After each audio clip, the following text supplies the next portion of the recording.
ഇടുക്കി ഉടുമ്പൻചോലയിൽ യുവതിയെ അയൽവാസി പെട്രോൾ ഒഴിച്ച് തീകൊളുത്തി. ഉടുമ്പൻചോല സ്വദേശി ഷീലയാണ് അയൽവാസിയായ ശശി അപായപ്പെടുത്തിയത്. വ്യക്തിവൈരാഗ്യമാണ് സംഭവത്തിലേക്ക് നയിച്ചതെന്നാണ് പോലീസിന്റെ പ്രാഥമിക നിഗമനം. ഇവരുമായി സുബിൻ തോമസ് ചിരികാണ്. സുബിൻ, എപ്പോഴായിരുന്നു സംഭവം? ഈ ഷീലയുടെ ആരോഗ്യനില എങ്ങനെയാണ്? ഈ പ്രതിയെ പിടികൂടാൻ പോലീസിന് സാധിച്ചിട്ടുണ്ടോ?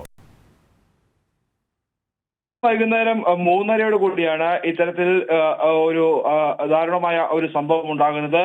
സമീപവാസിയായ യുവതിയെ പെട്രോൾ ഒഴിച്ച് കൊലപ്പെടുത്താനുള്ള ശ്രമമാണ് നടന്നത്.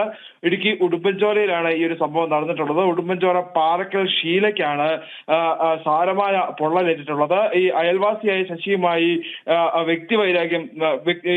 ഷീലയുമായി വ്യക്തിവൈരാഗ്യം ഉണ്ടായിരുന്നു. ഈ വ്യക്തിവൈരാഗ്യമാണ് നിലവിൽ ഈ ഒരു പെട്രോൾ ഒഴിച്ച് കത്തിക്കുന്ന ആ ഒരു സ്ഥിതിയിലേക്ക് എത്തിയത് എന്നുള്ളതാണ് പോലീസിന്റെ നിഗമനം. പ്രതിയെ നിലവിൽ ഇപ്പോൾ പോലീസ് അറസ്റ്റ് ചെയ്തിട്ടുണ്ട്. ഉടുമ്പൻചോല പോലീസിന്റെ കസ്റ്റഡിയിലാണ് പ്രതി ശശി ഉള്ളത്. ഷീലയെ നെടുങ്കണ്ടത്തെ സ്വകാര്യ ആശുപത്രിയിൽ പ്രവേശിപ്പിച്ചിരിക്കുകയാണ്. ഇവർക്ക് സാരമായി പൊള്ളലേറ്റിട്ടുണ്ട് എന്നുള്ളതാണ് ആശുപത്രി അധികൃതർ നൽകുന്ന വിവരം. ഗുരുതരമായ പൊള്ളൽ ആണെന്നാണ് മനസ്സിലാക്കുന്നത്. എന്തായാലും നിലവിൽ അവർക്കുള്ള ചികിത്സകൾ നടന്നു വരികയാണ്. എന്താണ് ഈ വൈരാഗ്യം ഉണ്ടാകാനുള്ള കാരണം എന്ത് എന്നുള്ളത് സംബന്ധിച്ചുള്ള അന്വേഷണം നിലവിൽ പോലീസ് ആരംഭിച്ചിട്ടുണ്ട്.